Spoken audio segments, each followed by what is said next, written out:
Selamat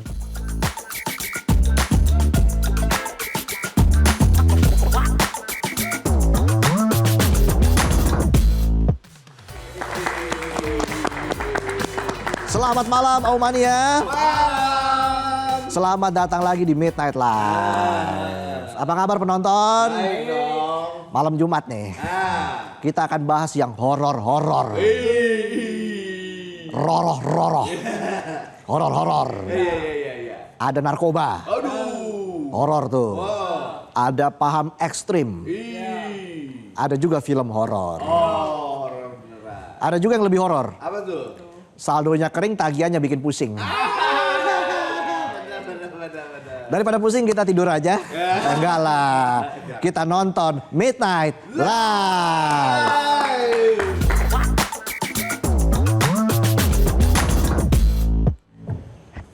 Berita malam ini kita lagi-lagi akan bahas soal narkoba. Uye. Barang haram yang makin kesini makin banyak rupa dan makin pinter nyamar kayak penjahat di film India. Gimana tuh? Tahu nggak penjahat di film India? Belum. Modal nempelin tai lalat palsu di dagu itu polisi se-Indonesia, se-India langsung nggak kenalin. Se-India. Iya. Cuma modal tai lalat numpul di dagu. Iya. Nah, narkoba juga sekarang secanggih itu. Dia sekarang bisa nyamar jadi makanan dan minuman yang sering kita konsumsi sehari-hari. Sekilas kelihatan kayak minuman rasa buah yang bisa ilangin dahaga. Padahal isinya narkoba. Narkoba yang bisa bikin orang jadi gila. Terbaru, Badan Narkotika Nasional atau BNN baru aja membongkar jaringan narkoba internasional yang nekat buka pabrik di dalam apartemen mewah kawasan Ancol, Jakarta Utara.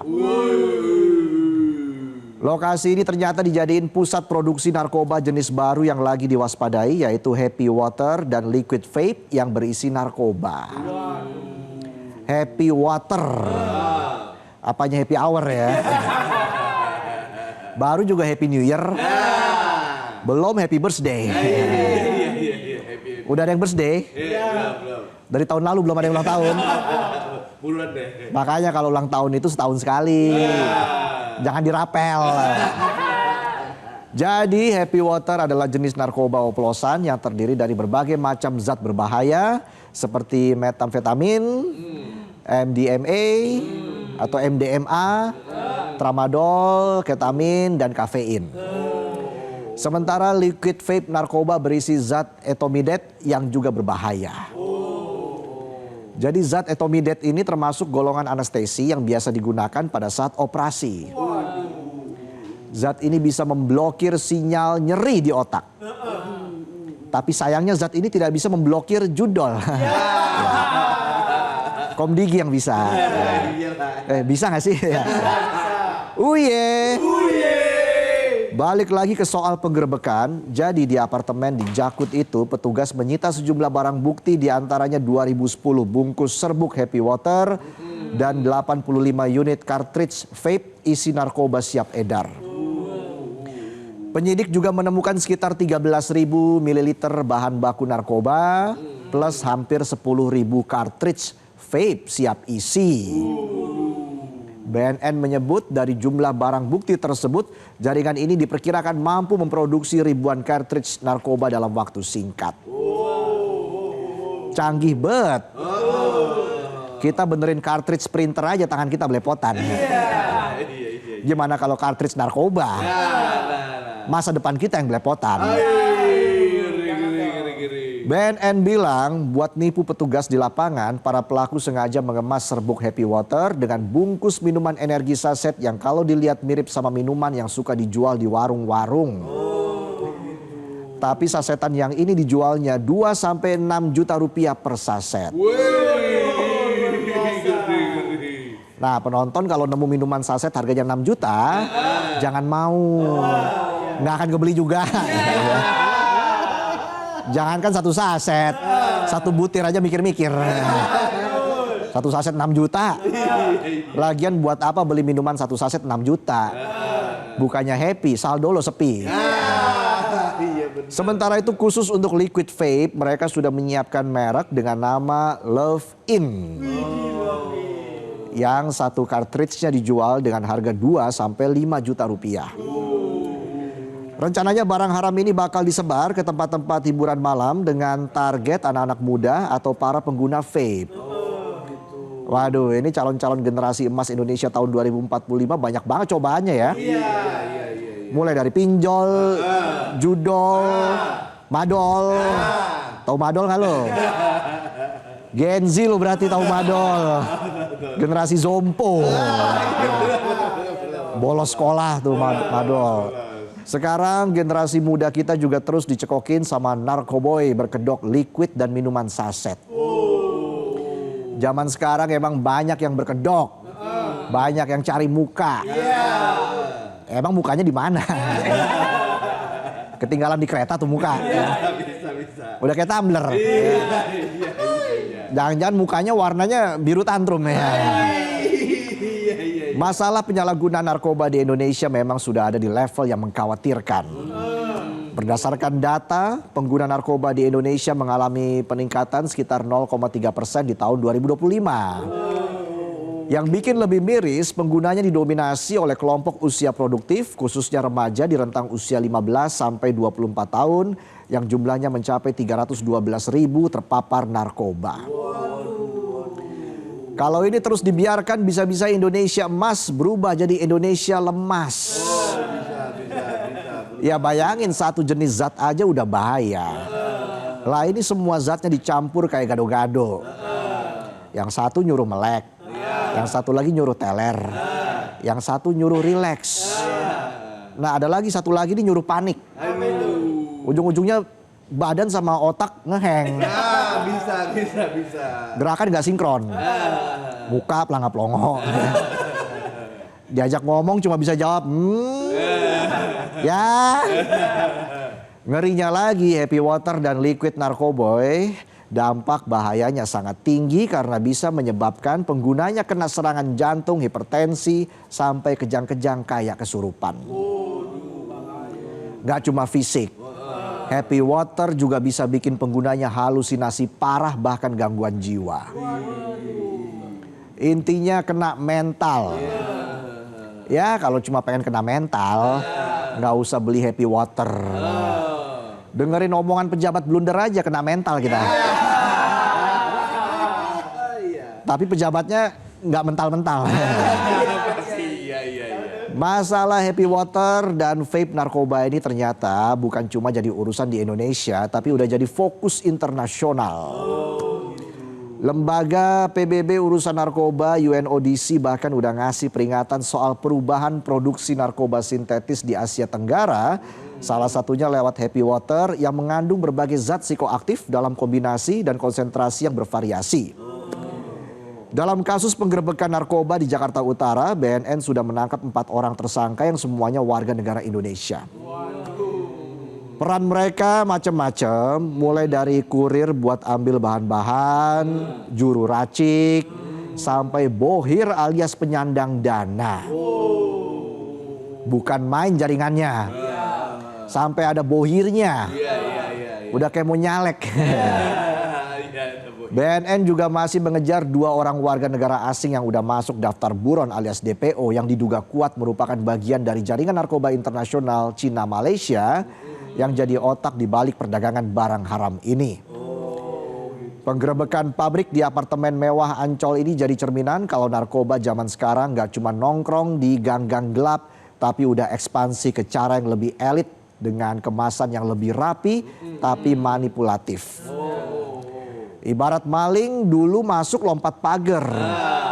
Sekarang malingnya pakai kartu akses, setelan jas, klimis, kasih janji manis, apalagi bagi sembako gratis. Bisa. Padahal niatnya gasak anggaran sampai habis. Indonesia sebagai negara kepulauan yang luas sampai sekarang masih dijadikan sasaran empuk peredaran narkoba oleh jaringan internasional. Mereka memanfaatkan celah perbatasan kita yang panjang dan populasi muda kita yang besar buat dijadikan pasar. Makanya buat memberantas narkoba nggak bisa cuma sekedar penanganan reaktif. Harus ada tindakan preventif. Perketat pengawasan di perbatasan. Tegakkan aturan. Jangan cuma hukum pengguna, tapi bandarnya malah dipelihara. Kasih masyarakat edukasi yang relevan soal bahaya narkoba. Jangan cuma bisanya bikin poster jauhi narkoba. Pakai huruf kapital lagi. Karena kalau pakai huruf kapital jauhi narkoba. Yang kecil-kecil soalnya. Masyarakat juga harus melek. Jangan cuek. Bandar sekarang udah makin canggih. Mereka tahu anak muda sekarang suka yang praktis dan estetik. Jangan sampai liquid yang kamu kira rasa strawberry cheesecake, ternyata isinya malah sabu salted karamel. Bukannya lezat malah lewat. Benar, bahaya. Jadi jangan pernah sentuh narkoba. Ingat, katakan tidak pada narkoba. Percaya deh, narkoba itu nggak keren. Kalau cuma nyari adrenalin, nih ada beritanya. Buat anak muda, jadi Densus 88 anti teror Polri mengungkap 70 anak di 19 provinsi tergabung dalam komunitas digital yang terpapar paham kekerasan dan ekstremisme. Anak-anak ini diidentifikasi terpapar ideologi neonazi dan white supremacy melalui konten di ruang digital. Berikut informasinya untuk Anda.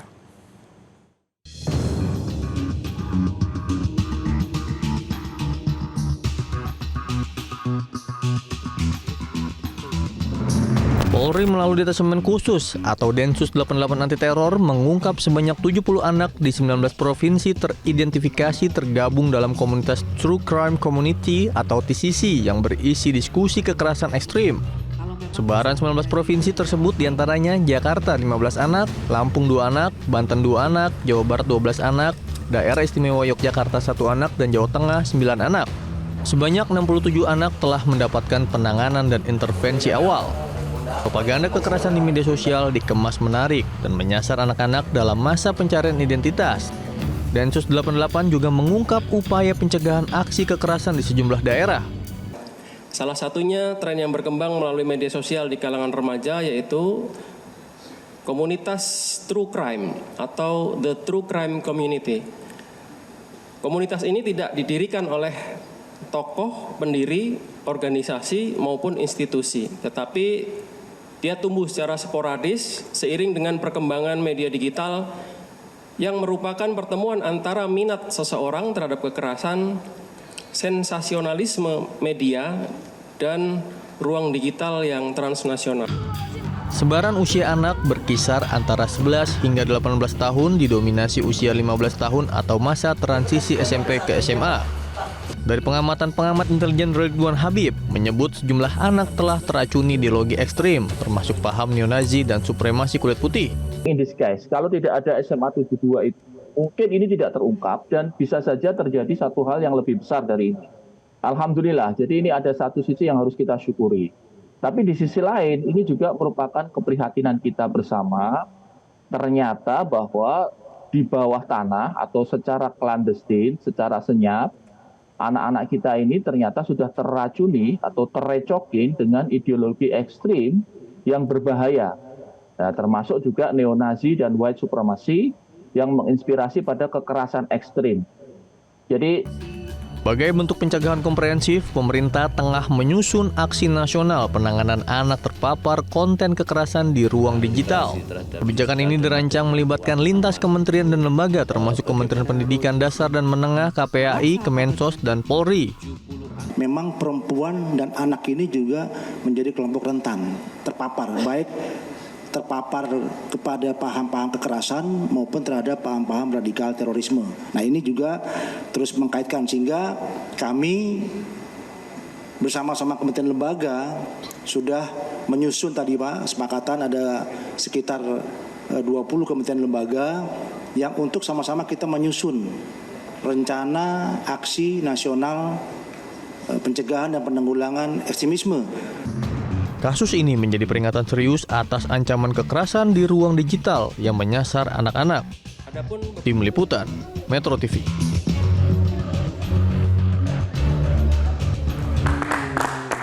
Baik, Aumania dan juga penonton, kita jeda dulu. Kami akan kembali dengan informasi dari Come On Kamis Omon-Omon Online.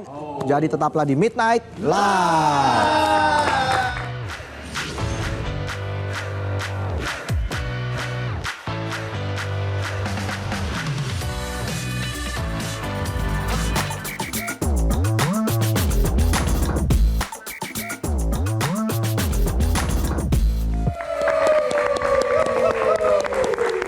Kembali lagi di Midnight Live. Aumania mana suaranya?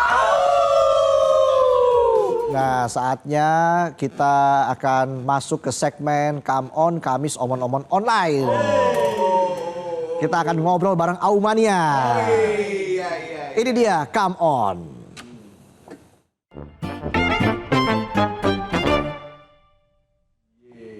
Yes, dan hari ini kita sudah terhubung dengan salah satu Aumania di Indonesia. Namanya Ego. Halo, selamat malam Mas Ego. Halo, selamat malam Bang Reza atau Mas Reza. Apa kabar Mas? Baik, alhamdulillah. Oke. Baik aja. Jadi Kebetulan habis baru selesai kegiatan. habis selesai apa? Baru selesai berkegiatan. Ini kebetulan rutinitas ada nih kalau hari Kamis nih ada kegiatannya sampai malam kebetulan ini baru aja selesai. Oke. Nah, saya dengar Mas Ego ini seorang dancer ya, betul? Oh iya. Iya betul. Wih. Backgroundnya asli saya memang penari industri lah ya, penari latar, dancer. Oke. Jadi Mas Ego pernah jadi penari latar artis siapa saja tuh kalau boleh tahu? Boleh tahu. Dulu awal banget dulu penarinya Dewi Sandra, sempat di Agnes, paling Agnes Monica. ya beberapa konser artis ibu kota lah ya. Paling terakhir Afgan mungkin. Wih, keren, pengalamannya udah banyak ya Mas Ego. Lumayan. Tapi awalnya dulu ngedance itu terinspirasi dari siapa? Atau mungkin diajarkan oleh siapa? Atau tiba-tiba bisa aja ngedance gitu Mas Ego? Kalau tiba-tiba enggak ya. Tapi di zamannya waktu mulai dulu itu kan angkatannya kita itu awal-awal banyak boyband Amerika nih dulu di Indonesia. Demamnya ya, kalau sekarang demamnya K-pop, kalau dulu demamnya boyband Amerika kan. Nah, saya terinspirasi dari beberapa boyband yang pertama kali populer, salah satunya Backstreet Boys sama NSYNC. Nah, pas melihat mereka, wah kayaknya ngeliat cowok-cowok ini nari kayaknya keren ya. Wah, jadi aku tertarik untuk belajar. Dulu aku masih di daerah, belum di Jakarta. Jadi belum ada tempat untuk belajar tari modern dulu, belum ada. Jadi mau nggak mau ya belajar dari video. Jadi belajarnya otodidak ya Mas Ego? Ya bisa dibilang gitu, otodidak. Karena kan di zaman itu masih sangat sedikit ini ya, tempat les nari lah. Kalau sekarang mah kan les nari atau studio tari itu masih jarang. Jadi dulu kita zamannya VCD itu sama televisi musik itu kita nonton, akhirnya karena sering lihat itu jadi tertarik, ya udah ulik-ulik aja sendiri. Belum nemu gurunya. Iya. Gurunya ya Nick Carter sama Justin Timberlake. Iya. Nah, akhirnya fokus menekuni dunia tari begitu ya. Fokus ngedance itu sejak usia berapa, Mas Ego? Waktu itu berarti mulai fokus ke ini ya, ke arah profesional gitu kali ya. Betul, maksudnya. betul. Itu saya lulus SMA Bang Reza. Lulus SMA langsung saya kembali bukan kembali ya. Ya sebenarnya saya lahir di Jakarta, jadi saya kembali ke Jakarta gitu. Saya kembali ke Jakarta untuk ikutin audisi sebagai penari latar karena kelihatannya di Jakarta udah mulai booming lagi di zaman itu. udah mulai dipopulerkan lagi di TV-TV untuk penari latar ya cowok cewek gitu. Kalau sebelumnya banyak cewek, mungkin saat itu udah mulai banyak cowok lagi nih, jadi saya tertarik itu ikutan Jakarta. Oke. Nah, sekarang kegiatannya apa saja, Mas Ego?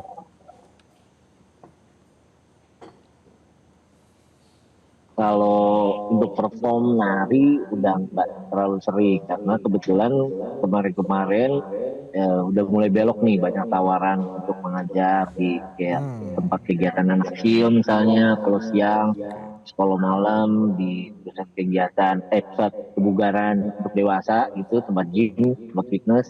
Nah udah mulai banyak tawaran untuk buka kelas di sana dan semi private juga di studio-studio. Nah akhirnya banyak jadwalnya di situ sekarang, di mengajar lah ya intinya. Oke, wah keren, mengajar anak-anak kecil, memperkenalkan anak kecil dengan seni tari. Wah keren ini ya, Mas Ego.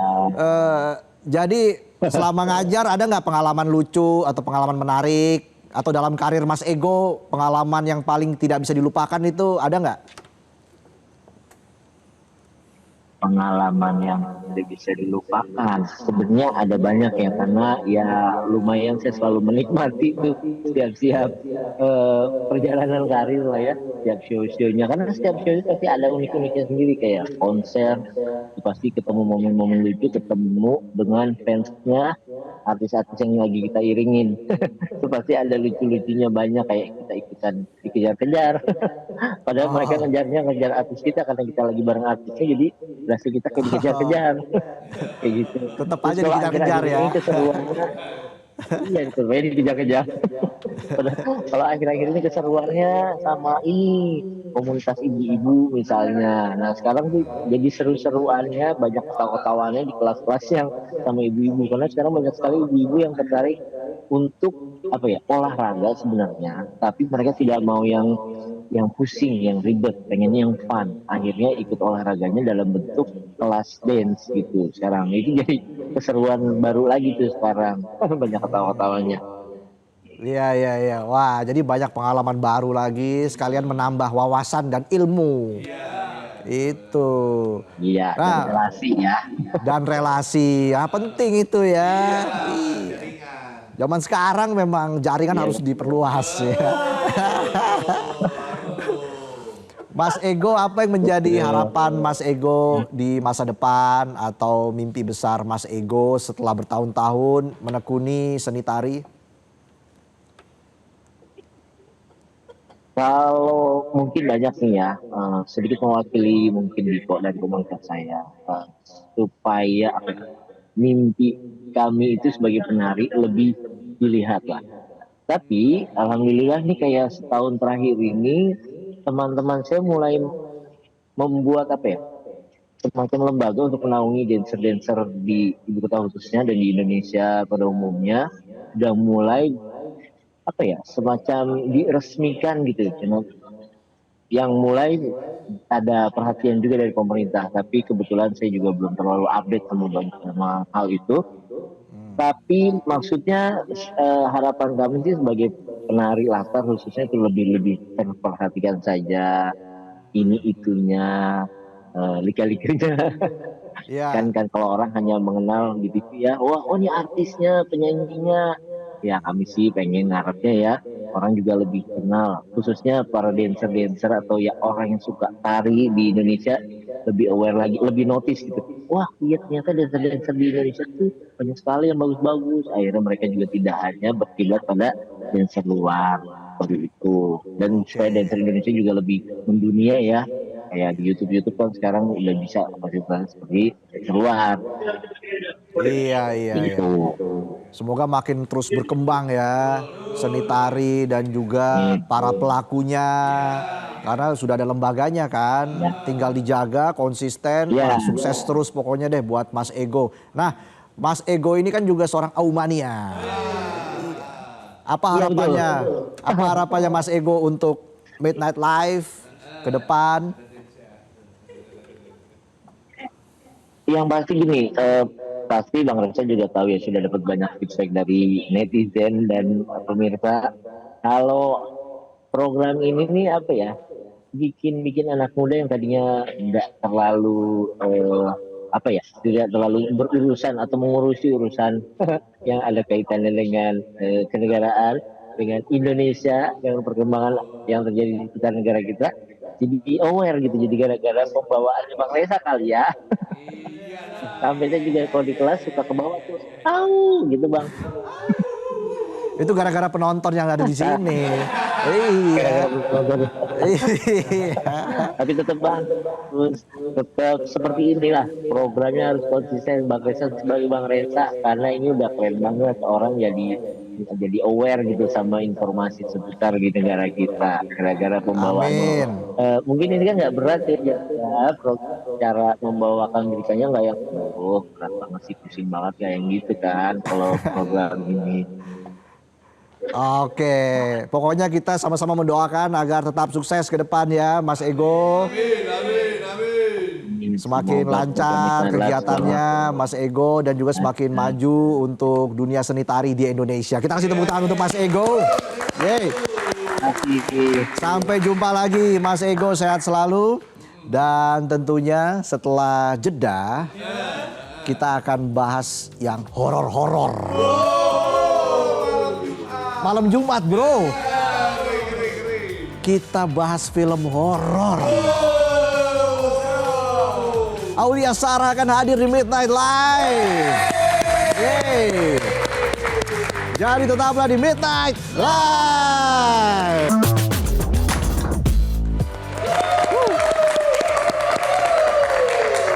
Kembali lagi di Midnight Live. Aumania, mana suaranya? Seperti janji saya tadi, karena ini malam Jumat, kita bahas yang horor-horor. Tapi nggak bahas soal saldonya penonton, walaupun juga horor juga. Lebih horor ya. Langsung saja kita sambut untuk membahas film Sengkolo Petaka Satu Suro. Ini dia Aulia Sarah. Halo. Ya Aulia, apa kabar? Silakan duduk. Ya. Kita kasih tepuk tangan lagi untuk Aulia Sarah. Banyak yang bilang Mbak Aulia ini ikonnya film horor Indonesia saat Masya ini. Allah. Gimana Mbak Aulia? Jadi beban nggak atau? Apa ya perasaannya? Awalnya sih agak sedikit terbebani ya. Terus kayak masa iya sih gitu. Cuman makin kesini kayak ya udah embrace aja lah. Itu mungkin doa juga dari orang-orang ya. Kan jadi rezeki. Iya, Ya kan? amin. Ya kalau rezekinya di situ ya kita jalani saja secara Iya. konsisten.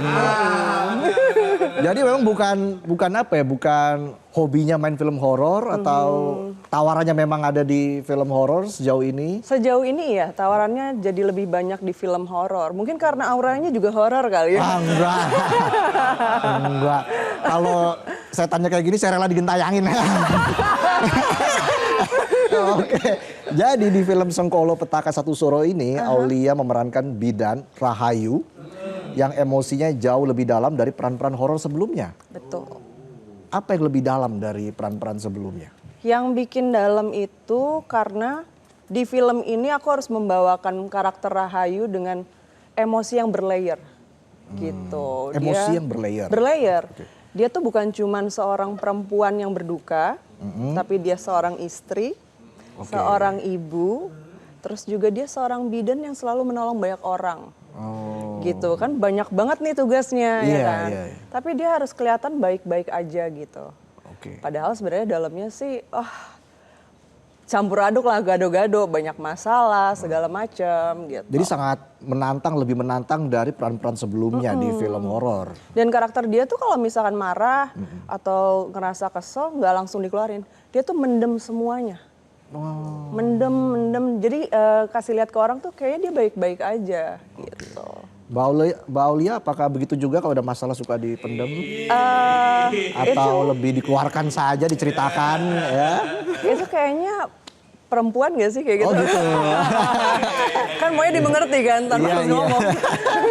Nah, bidan Rahayu itu digambarkan sebagai sosok perempuan yang sangat disegani dan punya keluarga harmonis. Tadi makanya sebagai seorang istri juga, sebagai seorang bidan. Nah, bagaimana Mbak Aulia membangun sosok perempuan sempurna ini sebelum konflik besar menghantam hidupnya. Memerankan Rahayu itu seberapa sulit ketika harus bergejolak dengan konflik dan juga peran yang sangat menantang seperti itu? Sangat challenging ya buat aku. Tapi di awal aku emang sengaja ngebangun karakter Rahayu tuh jadi perempuan yang utuh gitu. Biar nyampe nih kalau misalkan dia itu emang punya keluarga yang harmonis walaupun sederhana tapi hangat gitu. Terus disegani sama orang-orang karena dia selalu membantu banyak orang gitu kan.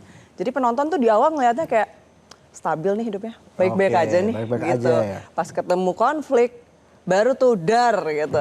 Iya, baru tuh wajahnya Aulia Sarah yang intimidasi, yang mengintimidasi keluar tuh ya. Saya kan juga nonton film-film horor sebelumnya. Mbak Aulia Sarah, wah pokoknya saya sampai merinding nih badan apa? Merinding. Merinding ya. Jadi waktu awal reading langsung klik tuh. Sejujurnya nggak langsung. Karena waktu aku baca skrip tuh kayak, kok mumet ya? Maksudnya baru baca aja tuh udah ngebayanginnya ini Rahayu berat banget ya. Kalau jadi dia hidupnya tuh kayak kasihan sial terus gitu. Cuman lama-kelamaan dari proses reading, workshop, akhirnya kan jadi makin kenal ya. Makin tahu nih kayak latar belakangnya gimana, luka-lukanya dia gimana gitu, luka batinnya. Jadinya di ending aku ngerasa oh kayaknya gue klik nih gitu pas mau syuting, terus aku ngebatin ini karakter kayaknya akan susah nih lepasnya dari gue gitu. Oh gitu. Oh gitu ya. Jadi sampai apa ya bisa membekas lah ya. Wow. Tapi ketika mendalami karakter itu apa sih yang paling susah buat Aulia? Yang paling susah buat aku tuh mainin emosinya yang tadi aku bilang di awal berlayer kan. Jadi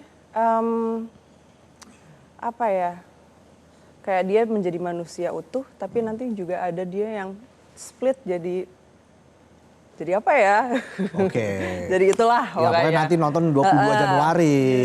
Ya. Betul, nonton 22 Januari. Rilis 22 Januari. Itu tadi scene yang terakhir tuh aduh. Saya lihatnya aja udah terintimidasi saya tuh. Itu Mbak Aulia ya? Iya betul. Berapa lama make up-nya, menjalani make up untuk menjadi sosok halus itu?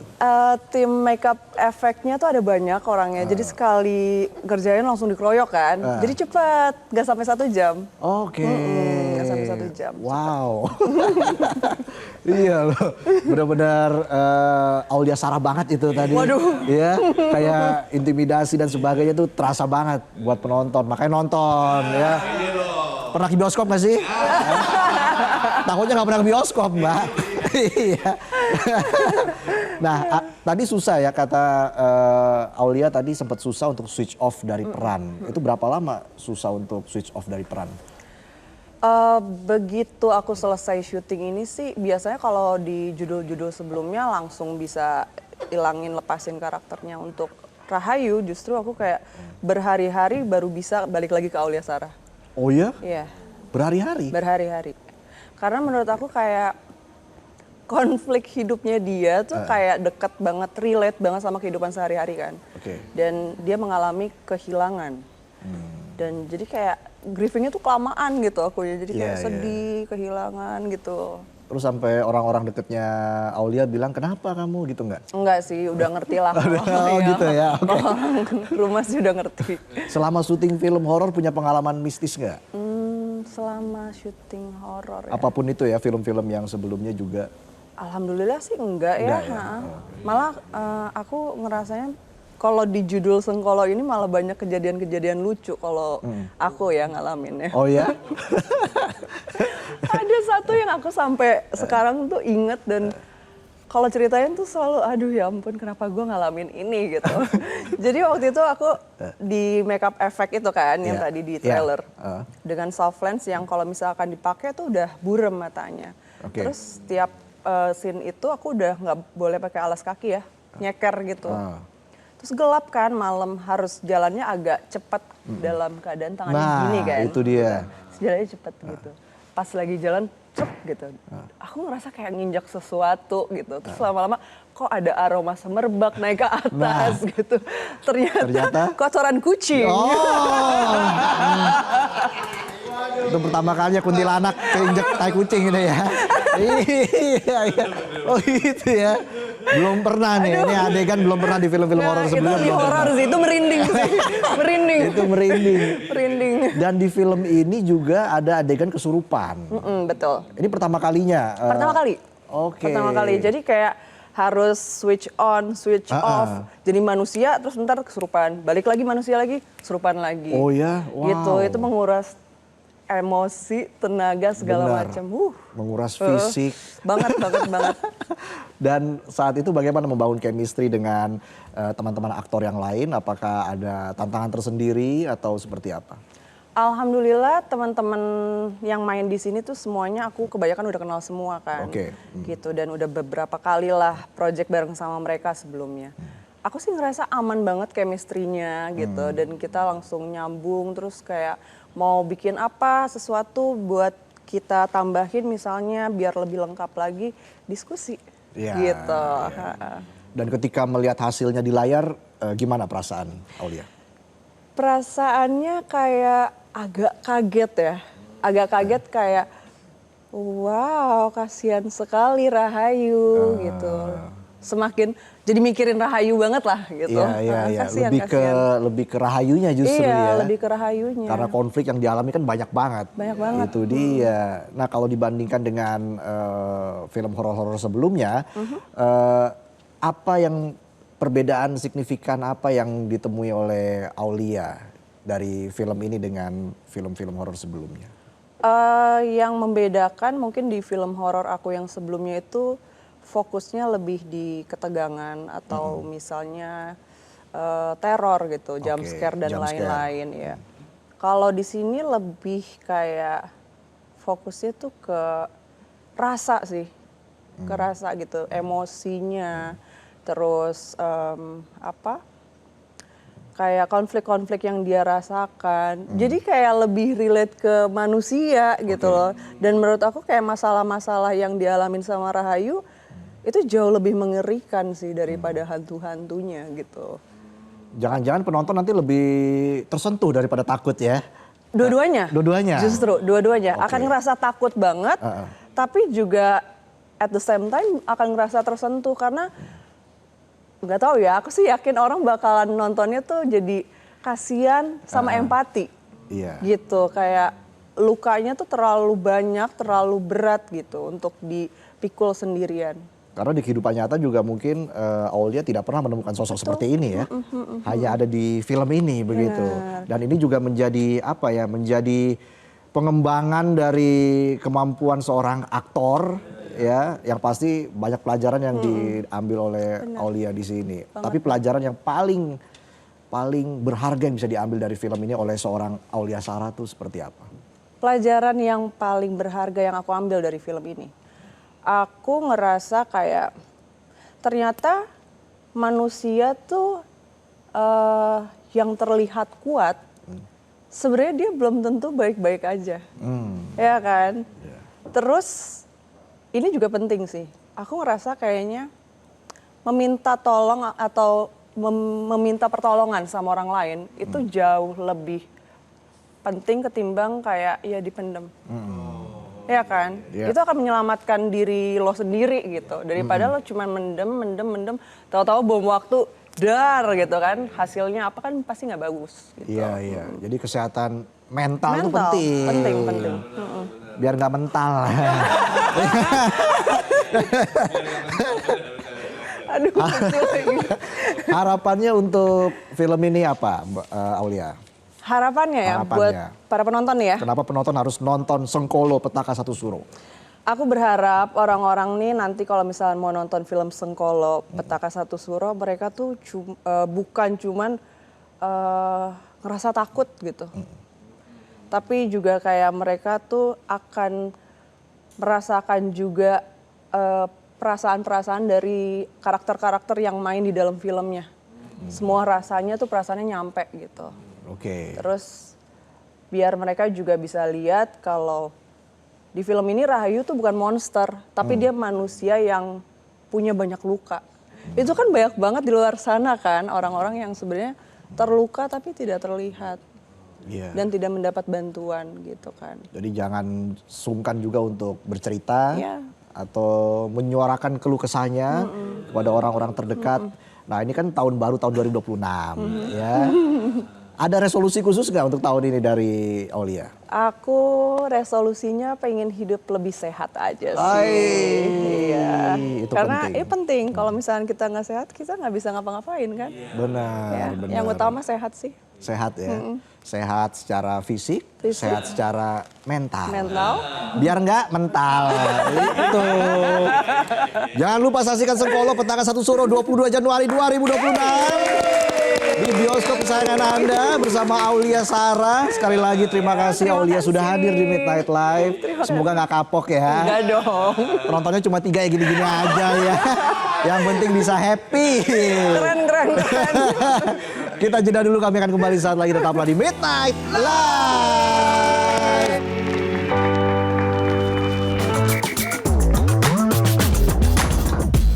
Jelajahi cara baru mendapatkan informasi. Download Metro TV Extend sekarang.